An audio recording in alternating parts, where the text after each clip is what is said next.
The old Silithai had 6 eyes, and all of them were tired. Admiral Thessa sat in the darkness of the military academy hall, surrounded by young cadets from 12 different species. Their scales and fur and feathers caught the dim light as they leaned forward to listen. Outside, the stars burned cold and distant, and somewhere beyond them, the war continued its endless grinding. "Tell us about the humans," a young Fenari cadet said. His voice was eager, like a child asking for a ghost story. Thessa made a sound that might have been a laugh. "Humans are not real, little one. They are a story we tell to make ourselves feel brave." But the cadets wanted the story anyway. They always did, as Othessa told them.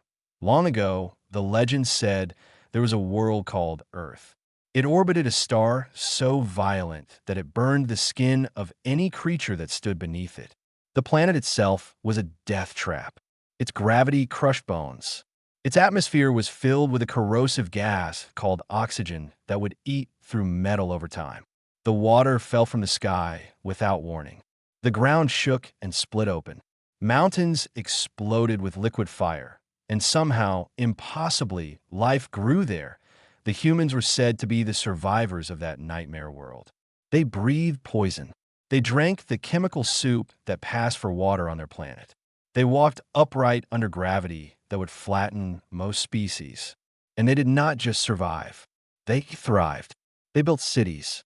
They crossed their oceans. They even reached for the stars. The legends say, Thessa continued, that humans could feel fear and still fight. That they could watch their friends die and continue forward. That they would chase an enemy across a continent just because the enemy had wronged them. They called this spite. The cadets shivered. The idea was terrifying. Every species in the concordance had a survival instinct. When fear became too great, you froze or you fled. That was simply how brains worked. But humans, the story said, had broken that rule. "Are there any humans left?" another cadet asked. "There were never any humans," Thessa said firmly. "They are a myth, a story invented to give soldiers courage. The concordance has searched the galaxy for 300 years. If humans existed, we would have found them." The cadets nodded, satisfied. It was easier to believe that humans were fiction. The alternative was too strange to accept. Thessa dismissed them to their bunks and sat alone in the darkness. She was old enough to remember when the war began. She had watched the devouring swarm consume world after world, species after species. She had seen the bleeding reach, that cursed region of space where reality itself broke apart, become a graveyard for every fleet sent to reclaim it. 300 years of war. Billions dead, no end in sight. Sometimes, late at night, Thessa wished the human legends were true. She wished there really was a species out there that could look at the swarm and feel something other than despair. But wishes were for children. Her communicator buzzed. Thessa activated it with a touch of her crystalline claw. "Admiral," a young officer's voice said, "we have received a signal from the bleeding reach." Thessa felt her hearts go cold. Nothing survived in the bleeding reach. The radiation alone would kill most organic life within hours. The reality fractures would tear a ship apart, and the swarm nested there in numbers beyond counting. "What kind of signal?" she asked. "A distress beacon, Admiral." But the officer hesitated. "The configuration does not match any known species. We ran it through every database. No matches. Then it is swarm trickery. Ignore it. Admiral, the transponder code, it contains a word, a name. We do not recognize it, but the linguistic analysis suggests it is a proper noun, a planet designation." Thessa's 6 eyes narrowed. "What word?" The officer's voice was barely a whisper. "Earth." The communicator fell from Thessa's claw and clattered on the floor. For a long moment, she did not move. Could not move. The word echoed her mind like a bell struck in an empty temple. Earth.it was impossible. It had to be impossible. The humans were a story, a legend, a comforting lie told to frighten soldiers. But the signal was real. The transponder was real. And it was coming from the one place in the galaxy where nothing should be able to survive.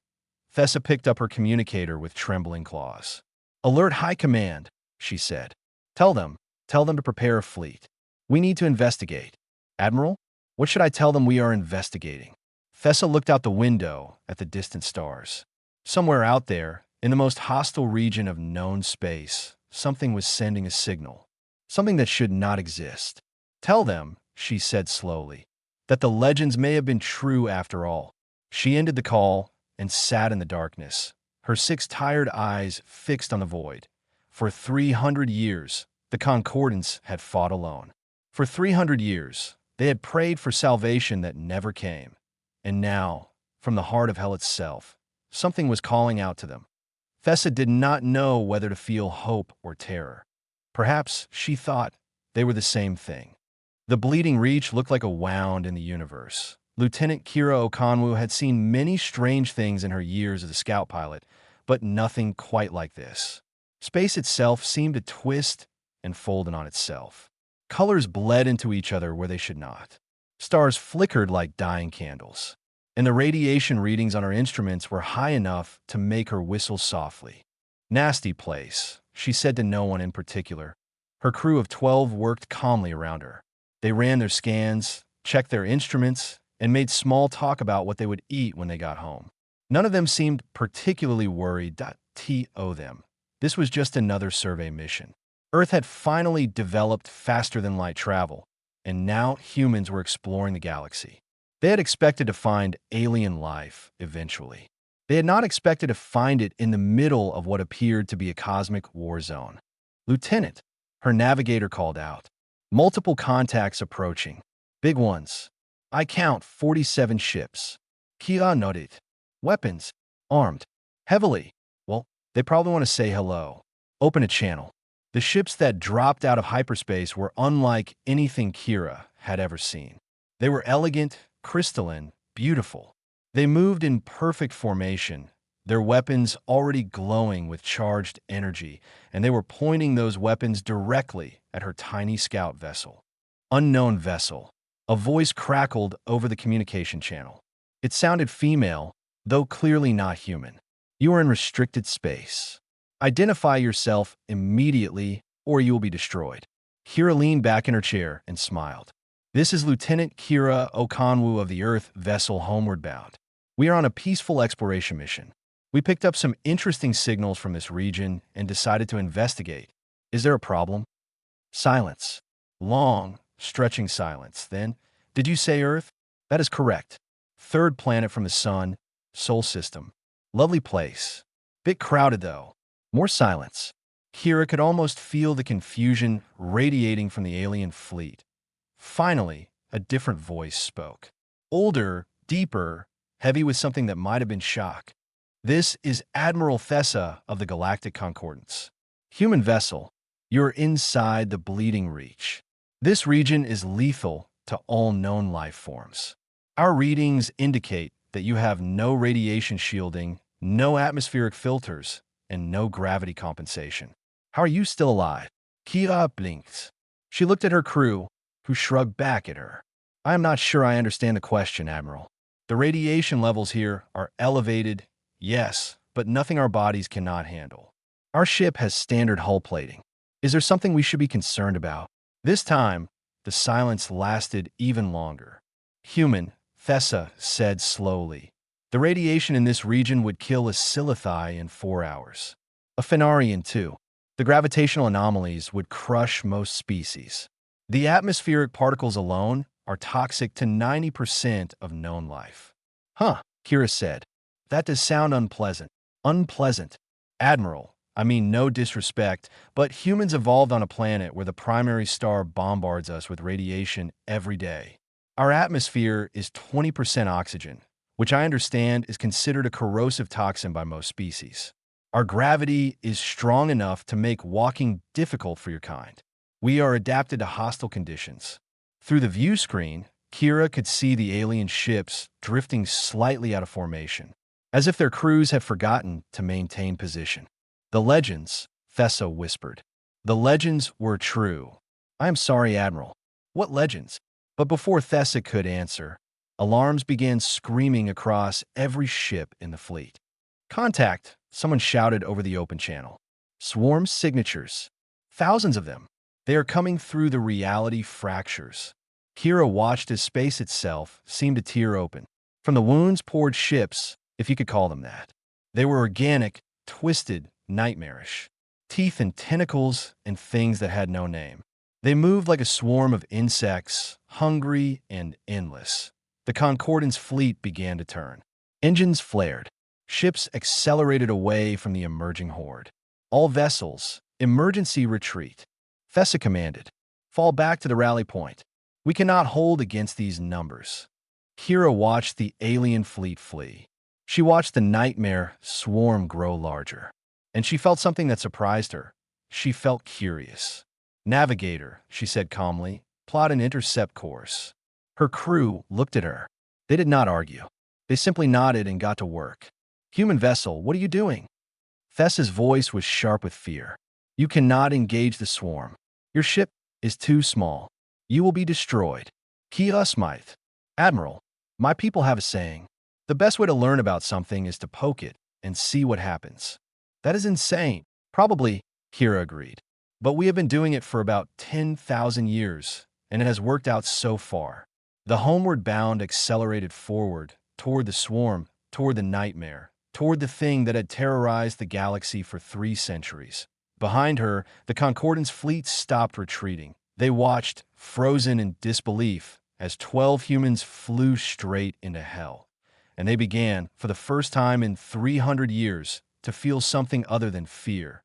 They began to feel hope. Nobody in the Concordance fleet could look away. Commander Delis of the Fenari stood at his viewport, his fur standing on end, his 3 hearts pounding in his chest. He had spent his entire career studying tactics, reading reports, analyzing battles. He knew what was possible and what was not. What he was watching should not be possible. The tiny human ship dove into the swarm formation like a needle through flesh. It twisted, spun, and danced between the massive bioships with a grace that defied reason. And wherever it went, it left destruction behind. What kind of weapons are those? Delis whispered. His tactical officer shook her head. Primitive, Commander. Kinetic projectiles. Chemical propellants. Some kind of nuclear devices. Technology we abandoned centuries ago. Then how are they so effective? The officer had no answer. Aboard the homeward bound, Kira laughed as another swarm vessel exploded behind her. Her gunners were firing in perfect rhythm, sending streams of depleted uranium rounds into the enemy ships. The rounds punched through organic armor like it was paper. Lieutenant, her weapons officer called out. The big one on the left is launching fighters. Kira looked at the swarm of smaller creatures pouring out of the bioship. They were horrifying things, all claws and fangs and screaming hunger. Board it, she said. Her crew stared at her. You heard me. Get the EVA team ready. We're going inside that thing. 5 minutes later, Kira and 4 of her crew floated through the vacuum toward the enemy vessel. They wore simple pressure suits and carried simple weapons. Rifles, pistols, knives. They cut through the organic hull with plasma torches and climbed inside. The interior was a nightmare. Walls of flesh pulsed around them. The air, such as it was, smelled of rot and acid. Creatures emerged from every shadow, screeching and clawing. The humans shot them. When they ran out of bullets, they used their knives. When their knives broke, they used their fists. One swarm creature tackled Kira and bit through her suit, drawing blood. She grabbed its head with both hands and twisted until something snapped. Then she kept moving. Lieutenant, her medic said, "You are injured. We should retreat." Kira looked down at the wound in her side. Blood was seeping through her suit, mixing with the alien fluids around her. It hurt. It hurt badly, but she had felt worse. Negative, she said. Find a core. We end this. Aboard the Concordance flagship, Admiral Thessa watched through long-range sensors. She saw the humans fighting inside the swarm ship. She saw one of them, bleeding and limping, continue to advance through a corridor filled with enemies. They are hurt, she said softly. They are clearly in pain. Why do they not stop? Her aide, a young Silithai, shook his head. I did not understand it either, Admiral. Our soldiers would have frozen in terror long ago. Their survival instincts would have forced them to flee or surrender. But these humans, they have the instinct, Thesis said. I can see the fear in their movements. They are terrified. Then why do they continue? Thessa watched as the wounded human shot another swarm creature and stepped over its body. On the sensors, she could see the human was smiling. Because Thessa said slowly, they have found a way to use the fear instead of being controlled by it. They feel it, acknowledge it, and then ignore it. That is impossible. And yet we are watching it happen. Inside the swarm bio ship, Kira found the core. It was a massive, pulsing organ connected to every system in the vessel. Around it stood a dozen of the largest swarm creatures she had yet seen. She had 3 bullets left, 2 grenades, 1 knife, and 4 humans behind her, all of them bloody, all of them exhausted, all of them grinning like wolves. Well, she said, this is going to be interesting. They attacked. 60 seconds later, the swarm bio ship exploded from within. The blast tore through nearby vessels, starting a chain reaction that consumed a quarter of the attacking fleet. The remaining swarm ships hesitated. Their movements became uncertain. Their formation broke apart. And then, for the first time in 300 years of war, they retreated. The Concordance fleet watched in stunned silence as the nightmare that had haunted them for generations fled from 12 humans in a tiny ship. Kira and her surviving crew floated in the debris, waiting for pickup. Her suit was torn. Her body was covered in wounds. She had lost 2 of her people in the fight. But when the Concordance rescue shuttle found them, she was still smiling. Human, Admiral Thessa's voice came over the radio. What you have done today, I have no words. Just doing our job, Admiral.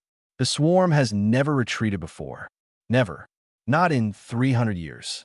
Kira looked out at the twisted space of the bleeding reach, at the debris of the swarm fleet, at the distant stars beyond. Admiral, she said, I have a question. Ask. How many more of you are there? How many species in your concordance? 112. And how many soldiers? Perhaps 50 million active. Kira nodded slowly.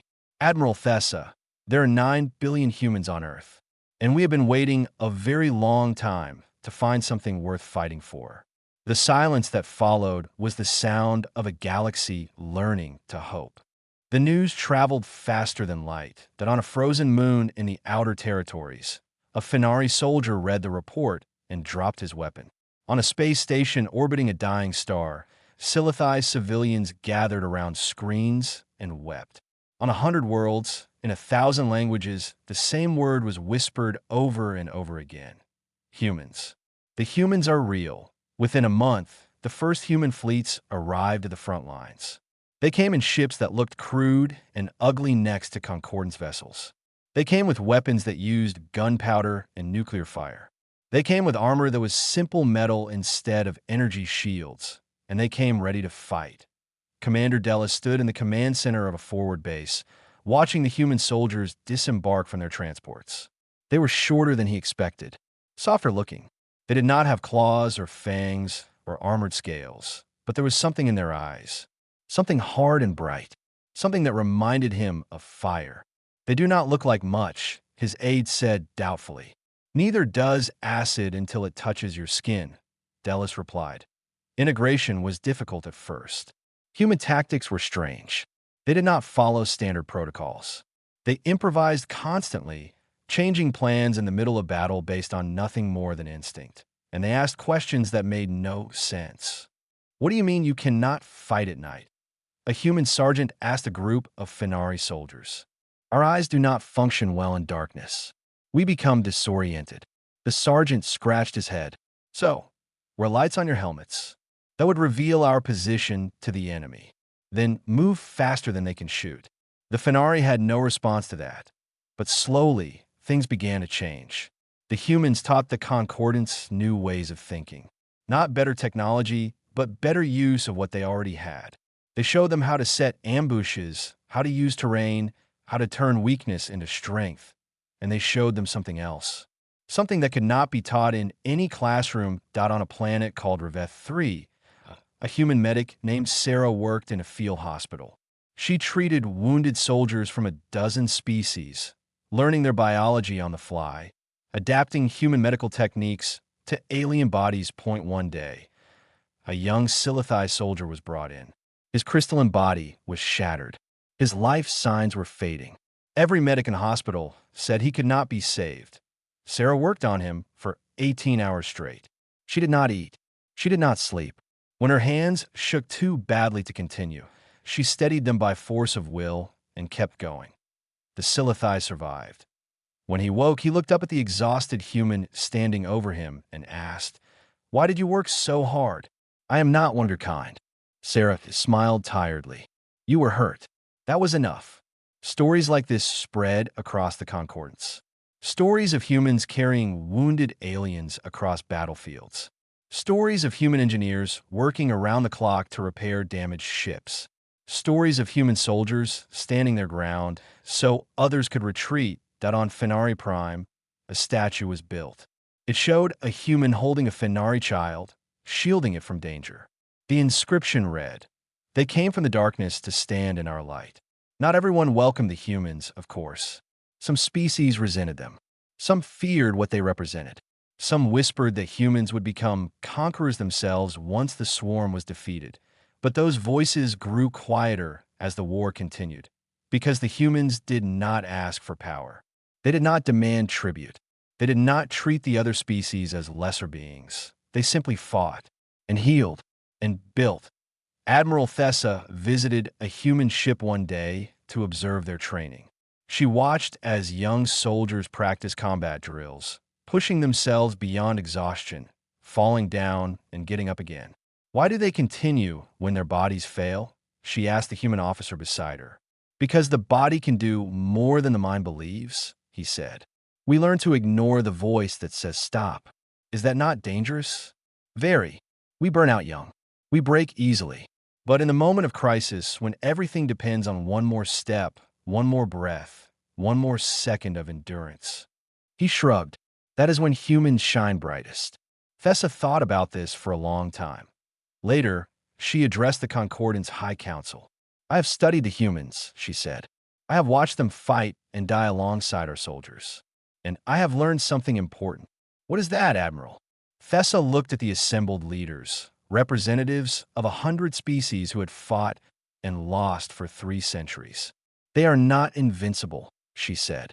"They are fragile, mortal, easy to kill. But they have something we forgot long ago." "What?" "Hope," Thessa said simply. "They believe, truly believe, that tomorrow could be better than today.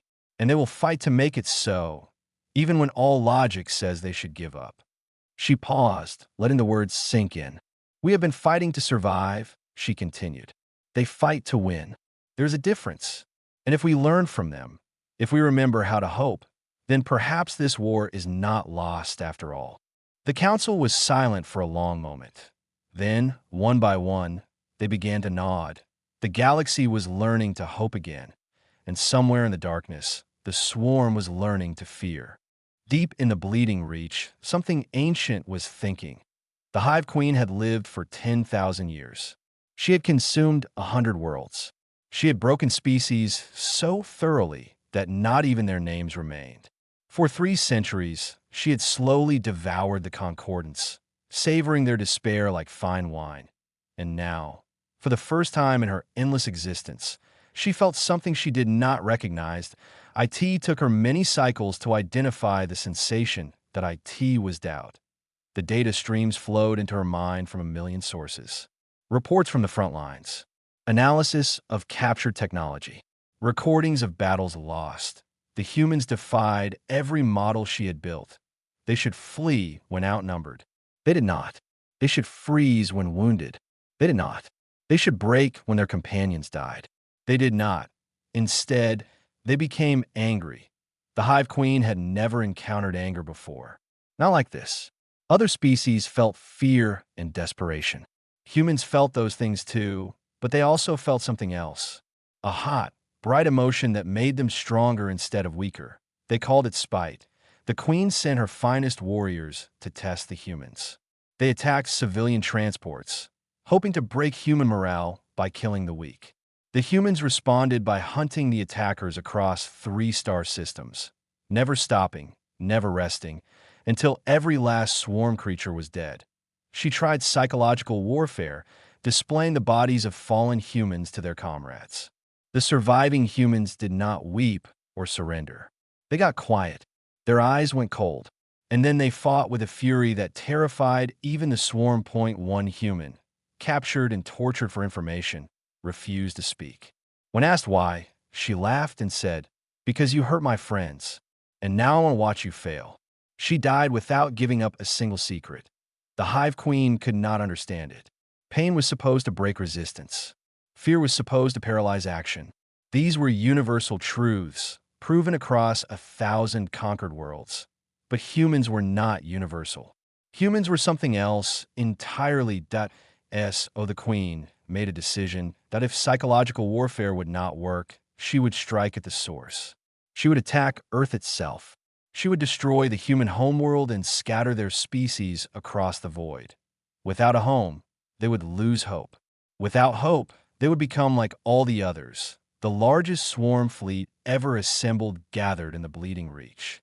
100,000 bioships, carrying billions of warriors. Enough force to crack a planet in half. They moved toward Earth like a plague moving toward healthy flesh. The Concordance detected them almost immediately. Warning signals flashed across every human outpost. Fleets scrambled. Soldiers mobilized. The entire galaxy held its breath on the bridge of her new command ship, now a proper warship instead of a scout vessel. Lieutenant Kira Okonwu received the news. Earth was under attack. She gathered her crew and spoke to them plainly. "The swarm is coming for our home," she said. "They think if they destroy Earth, they destroy us. They think we are weak without our planet." Her crew listened in silence. "They are wrong," Kira continued. "Earth is just dirt and water. Home is not a place. Home is the people beside you. Home is the cause you fight for. Home is the future you refuse to let die." She paused, looking at each face in turn. "We may not survive this battle. Many of us will not see tomorrow. But our children will. Our species will. And 1,000 years from now, when humans spread across 1,000 worlds, they will remember this day. They will remember that when the darkness came for us, we did not kneel." Her voice hardened. "We are going home, and we're going to show the swarm what happens when you threaten something a human loves." Across the galaxy, the same scene played out on 1,000,000 ships. Human soldiers preparing for the fight of their lives. Some prayed. Some wrote letters to loved ones. Some simply sat in silence, gathering their strength. But all of them, every single one, answered the call. Admiral Thessa committed the entire Concordance fleet to the defense of Earth. When asked why, she said simply, "They came for us when we had nothing to offer but gratitude. Now it is our turn." The Fenari sent their fastest ships. The Silithai sent their heaviest weapons. 100 species, once strangers to humanity, now stood together to defend a world they had never seen in the Bleeding Reach. The Hive Queen felt something new to IT was not doubt this time, that IT was fear. She had expected the humans to flee or surrender. She had expected the Concordance to abandon them. Instead, she saw a fleet larger than any she had ever faced. Humans and aliens fighting together, protecting each other, dying for each other. She saw something she had never seen in 10,000 years of conquest. She saw unity. The battle for Earth was about to begin, and for the first time in her ancient existence, the Hive Queen was not certain she would win. Earth burned beneath a sky full of war. The battle had raged for 19 days. 19 days of fire and death and desperate courage. The swarm threw wave after wave at the blue planet, and wave after wave broke against the defenders in orbit. The wreckage of 100,000 ships formed a ring around the world. Human destroyers fought alongside Silithai cruisers. Fenari fighters flew in formation with human bombers. Species that had never met before now died together, side by side. On the surface, it was worse. Swarm creatures had breached the orbital defenses in a dozen places. They landed in cities across the globe, bringing terror and destruction. Paris fell. Tokyo held. New York became a fortress of rubble and resistance. And still the humans did not break. In the ruins of a city called Lagos, A human soldier named David crouched behind a collapsed wall. He had been fighting for 3 days without sleep. His rifle was nearly empty. His squad was dead. Beside him huddled a group of Fenari civilians, trapped behind enemy lines. They were small and frightened, their fur matted with dust and blood. "You should leave us," one of them said. "Save yourself." David laughed. It was a tired sound, without much humor in it. "Where would I go?" he asked. "This is my home. These are my streets. And you are my responsibility now." He checked his rifle. 6 rounds left. "Stay behind me," he said. "When I move, you move. When I stop, you stop. Understand?" They nodded. David stood up and started walking toward the enemy. He killed 4 swarm creatures before they brought him down. The Fenari escaped. Stories like this happened everywhere. On every continent, in every city, humans stood and fought and died so that others might live. Not just their own people. Anyone who needed them. In orbit, Lieutenant Kira led a desperate assault on the Swarm Command ship. Her vessel was damaged, venting atmosphere, trailing fire. Half her crew was dead. The other half was wounded, but they were still fighting. "Ram it," she ordered. Her pilot looked at her. "Lieutenant, that will destroy us." "I know. Do it anyway." The pilot smiled. There were tears on his face, but he was smiling. "It has been an honor, Lieutenant." The honor was mine. The human ship accelerated toward the massive swarm vessel.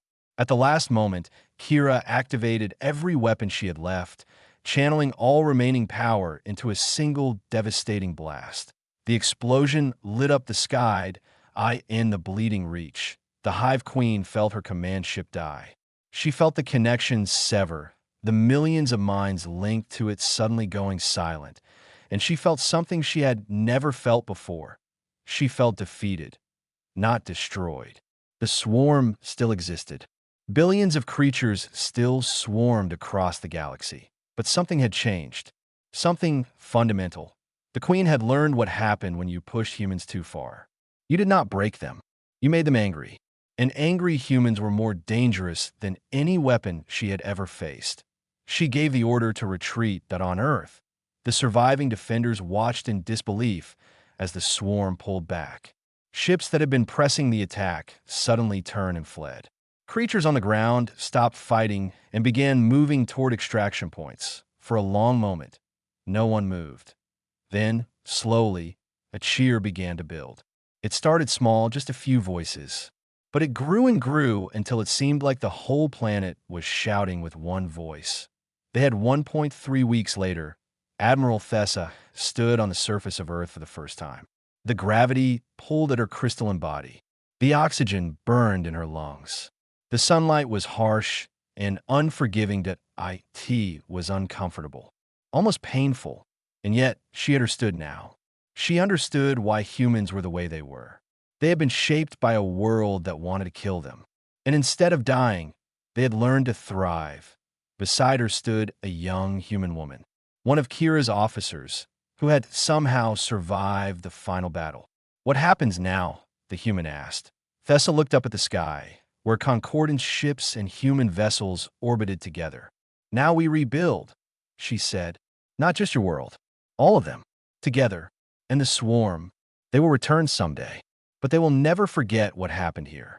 They will never forget what they faced." The human nodded slowly. "What did they face?" Thessa smiled. It was a strange expression on her crystalline face, but she had been practicing. "They faced legends," she said. "They faced the monsters from their nightmares. They faced the heroes from our stories." She put a hand on the human's shoulder. "They faced you, and they learned that some prey is too dangerous to hunt." A year later, a new academy opened on a rebuilt Concordant station. Human instructors taught alongside Silithai and Fenari and a dozen other species. A young cadet asked one of the human teachers if the stories about Earth were true. The teacher smiled. "Every story you have heard about humans is true," she said. "We are the monsters under the bed. We are the heroes in the darkness. We are stubborn and foolish and impossible to kill." She looked out the window at the stars. "And now," she said softly, "we are your friends." The cadet looked at the stars too. For the first time in his young life, he was not afraid of what waited in the darkness. He knew what walked beside him now. He knew what would fight for him. And that was enough.